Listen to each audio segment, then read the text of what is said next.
I am going to go live today, shockingly, which is why you're joining me, to talk to you about puppy biting, because I know it's like the biggest complaint most people have when they first get a puppy, or even after they get a puppy, is those wickedly sharp needle teeth, right? They are vicious, and they cause a lot of damage, they cause a lot of pain, and the answer to puppy biting is not a simple one, right? It causes a lot of frustration. So today, that's what I really want to talk about, and I'm hopefully going to keep it nice and short. I'm trying to do short today. So yeah, let's get into it.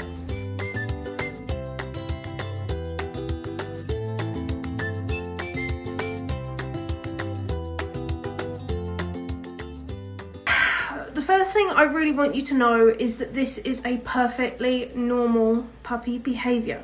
If you have yet to get your puppy, this is normal. This is what's going to happen. I've never known a puppy to not be a bitey, chewy puppy, because that's how they explore the world. So please don't think that either your puppy is broken because they bite too much, that they are aggressive because they bite too much, or anything in that area. I want you to know that this is a perfectly normal puppy behaviour.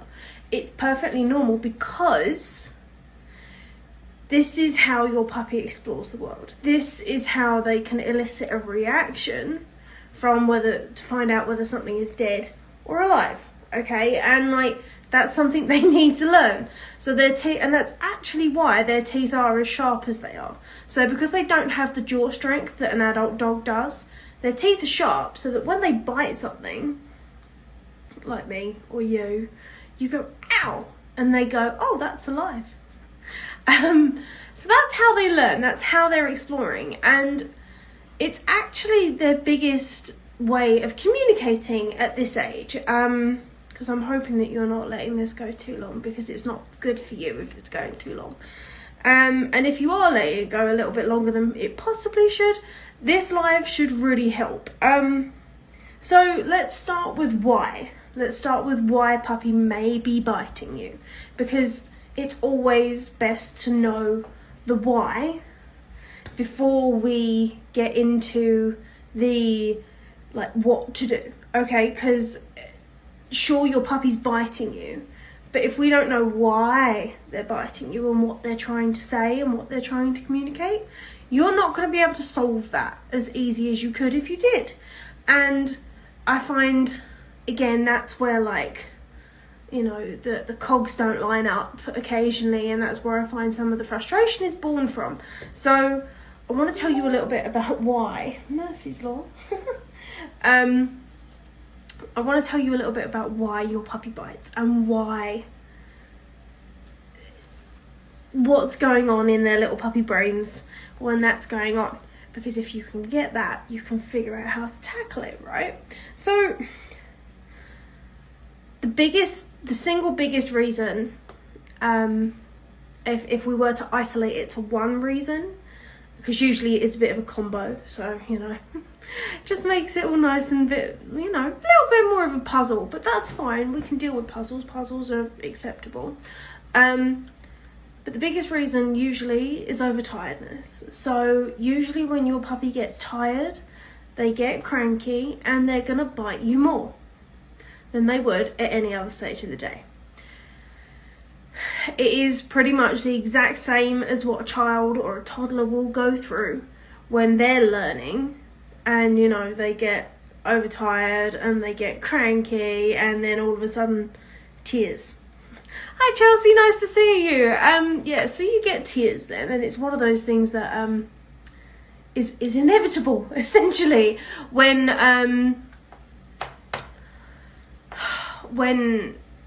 puppy starts learning what to do, where to go, and how to do it.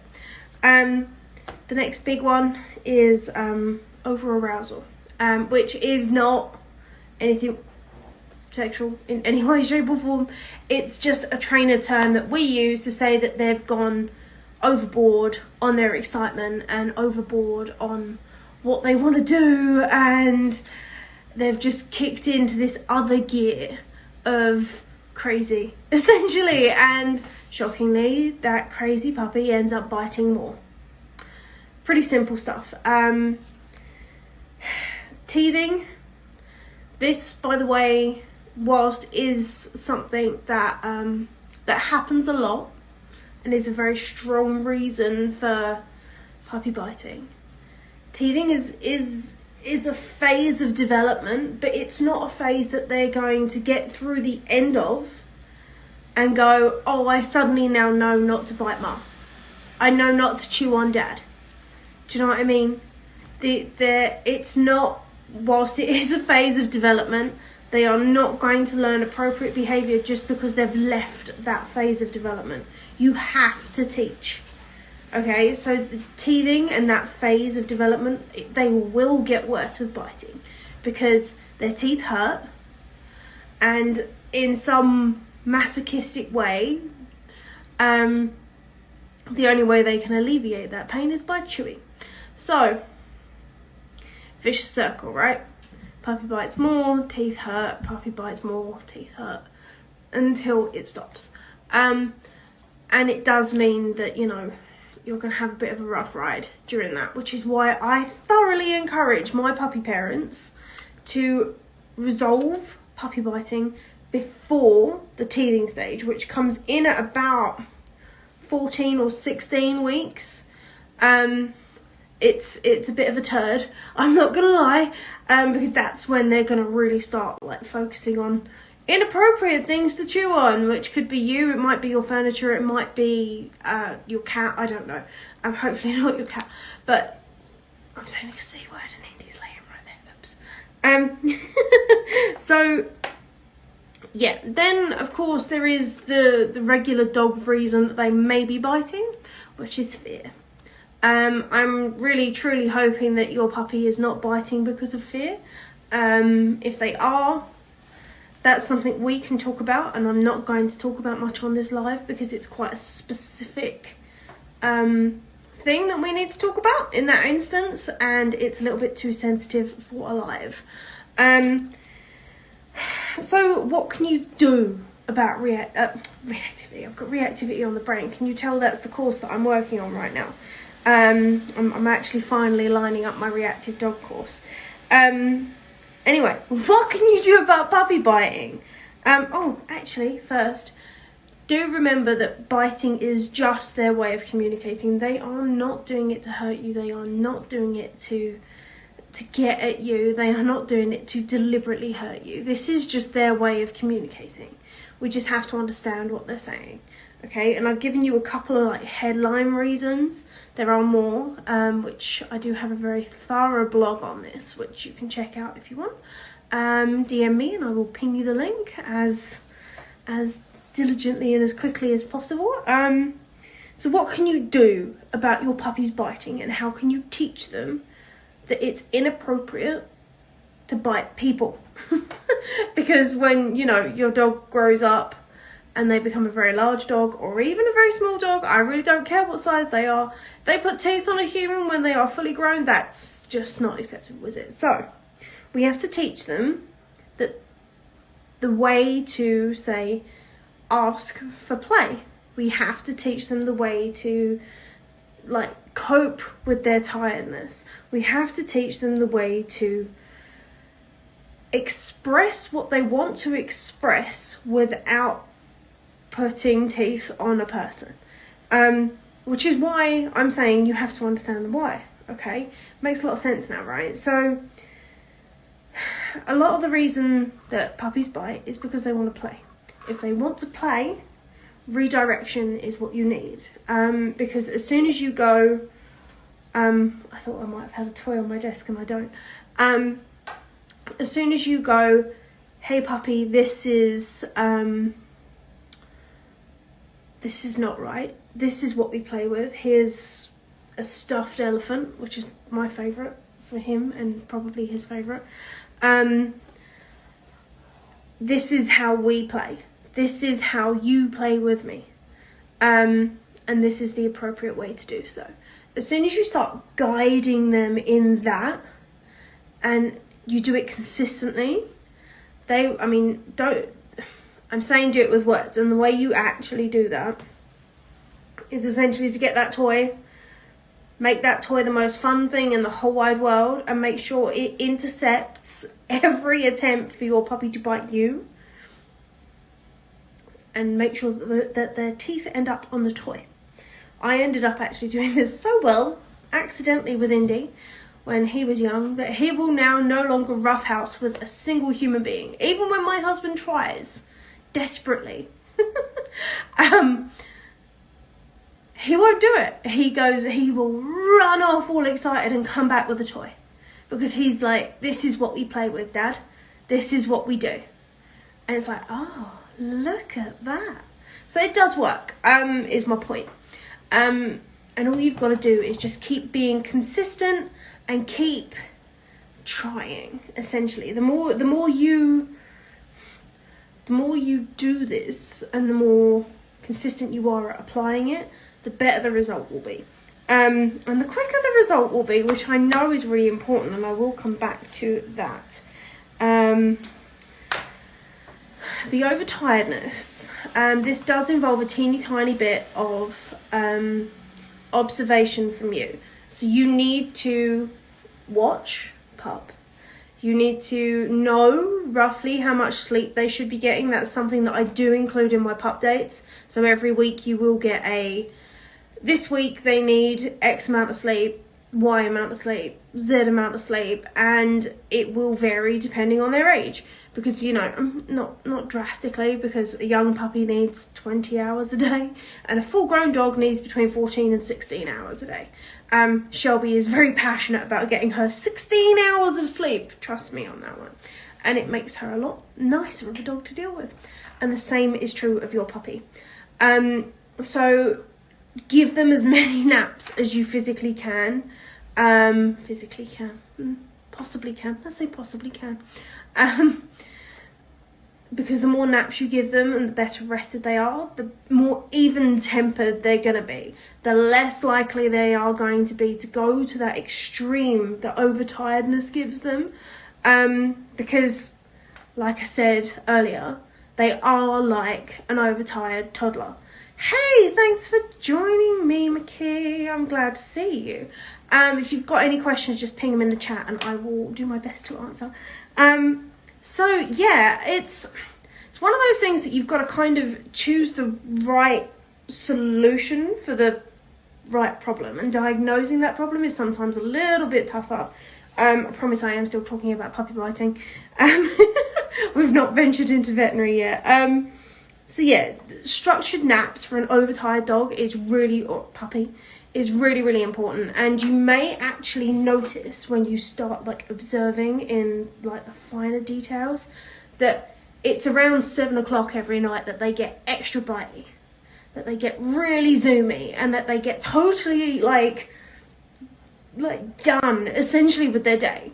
And at that stage, you've gone, okay, 7:30, they need to be down for a nap before that happens, because ideally we don't want to get them into that stage, because we want to miss that stage so that they can go to sleep and not reinforce that biting mum or biting dad or biting the kids is an acceptable thing. Okay, because the more they do it, the more they're going to learn to do it again. So the less we can create that opportunity for them to do so, the easier it's going to be for us to contain the bites and do what we need to do with the rest of them. So, if we can avoid a problem, avoid the problem. Do you know what I mean? It's not dealing with it, it's just structurally being sensible about things. And once they learn, through play and through life generally, that putting teeth on a human is not acceptable, that'll all fall into place even when they are tired. The other time biting becomes a big problem is when you're playing, right? I know I've had it with puppies, and you rile them up that little bit too much, just that little smidgen, and then all of a sudden it's like you see this sort of haze of crazy just descend. And whilst it's hilarious, like, especially when you see them go nuts, and I'm laughing even just thinking about it, because I've had a puppy client recently who's very, very excitable, and I mean, typical golden retriever puppy, especially golden retriever puppy, but definitely golden retriever. And you just see this little like thing, like I said, like a little haze of crazy just descend, and all of a sudden he's gone, and that's that. You know, adorable as it is, it also creates opportunity for them to exhibit behavior we don't want them to exhibit, which is biting, shockingly, which is why we're talking about it. And again, it just means that we then have to try and keep a very fine balance on play. I'm a real believer that a big part of dog training is taking out what I call the spikes. So if you were to map your dog's day on a graph, can you tell I've got a physics and like accounting background sometimes, good God. But if you mapped it out on a graph, I'm trying to get this right for you guys now, but if I get this back to front, apologies. So like they may get a spike when you take them out in the morning. It's going all really excited, really happy, overly excited. And then, you know, they're going to come back down, they're going to sink a little bit more, and then they're going to sort of even out. And then they might spike again, like around the next time you go out, or around playtime, or after a nap, or whatever it is. And they also can sink the other way, which would be like a low point, or we could say like aggression. But in a puppy, that's not really going to happen. That's more something I use with older reactive dogs, so don't worry about that with your puppy. Because puppies don't typically understand aggression. But yeah, so those spikes, we want to try and even those out. We want to kind of bring that down and make it less of a leap up and more of just like a hill, a gentle little hill that evens itself, that goes up and evens itself out nicely, because that spike, that sharp leap to like 100 essentially is going to encourage that over arousal. And if we can kind of keep them in the nice little safe zone instead of pushing them straight into that crazy mode, it means again that we're not facilitating their need, desire, or essentially we're not pushing them into that point where they can no longer exhibit self-control. Okay, because the whole thing is we're teaching them self-control. So when that spike comes up, it just means that they find it so difficult to focus on you, on what they should do, and all the rules just kind of go straight out the window. And that's what we don't want. We want nice, even puppy play. So try not to get them too excited. Is kind of the bottom line of that entire speech. And I want to really quickly, on the back of that, say that excitement is also something that is really imperative when we talk about dogs, puppies, nipping, biting, kids. This is why puppies and children are really, really tough, because your child tends to be an incredibly exciting part of your dog or puppy's life, okay? Which means that spike happens when they see your kid, because a child's fear and the noises they make when they're scared and the actions they take when they're scared are pretty much a categoric list. Like, if you bullet pointed them, that they match very, very well of what excites a dog, of what makes, like, encourages play from a dog. High-pitched squealing. I mean, it's not as sinister, but that is something that the prey drive works on. Running away. Yep, another one of the prey drive, right? And then, like, flailing, running, arms everywhere, or whatever. Again, similar.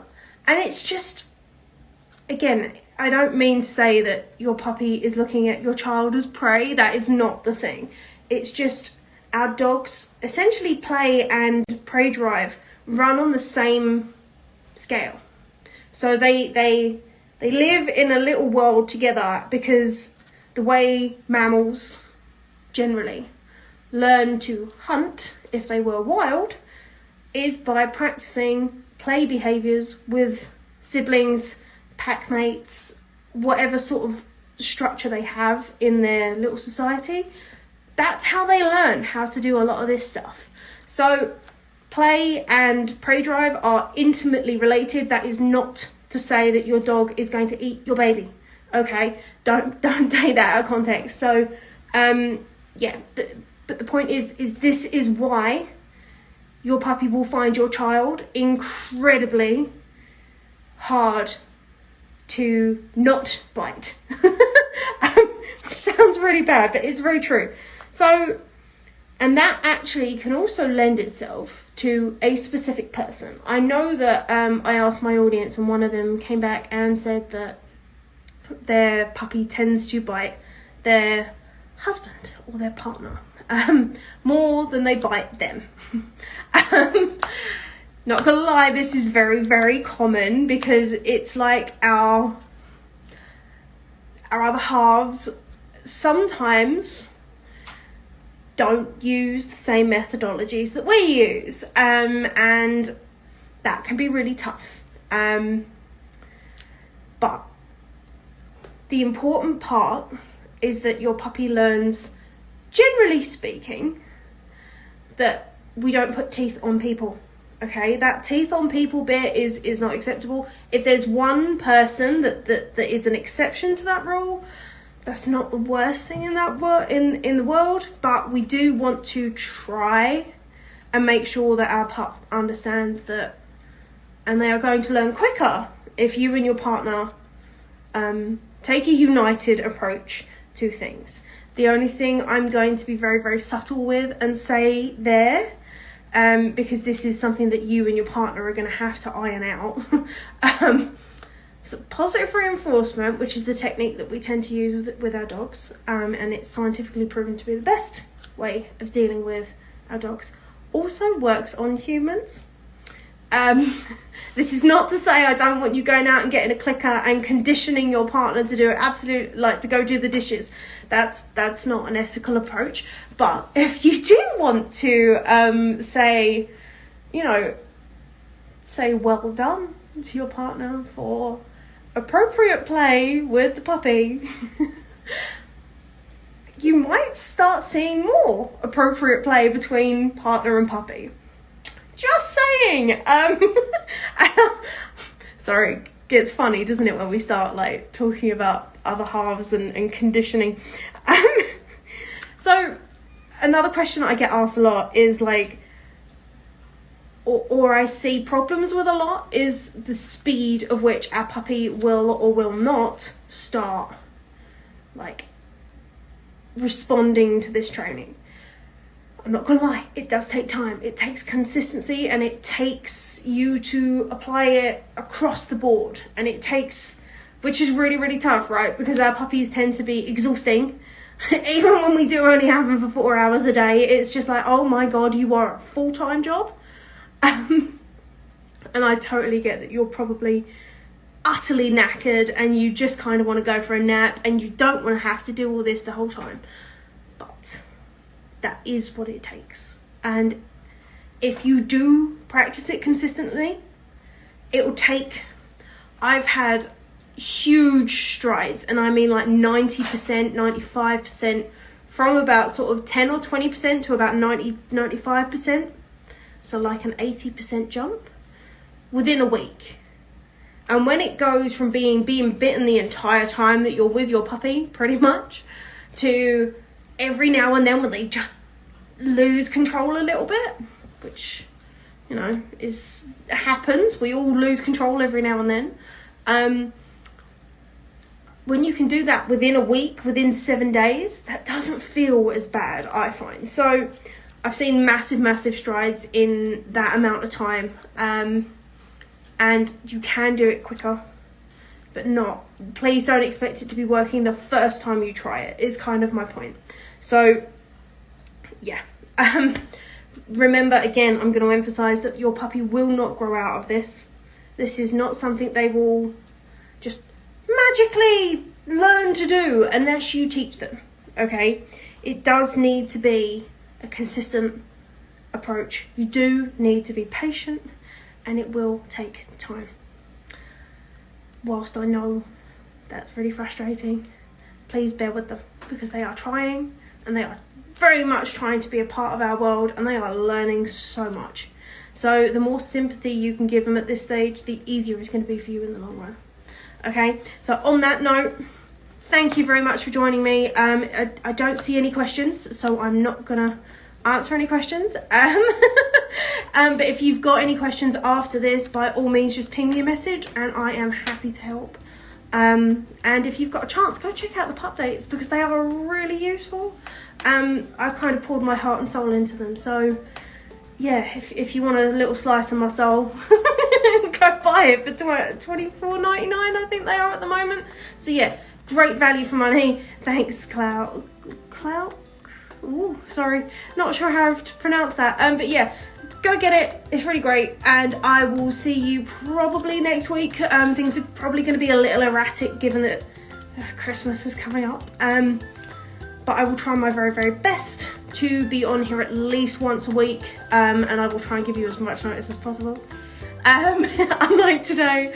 And yeah, I will see you soon. Thank you very much for joining me. Bye.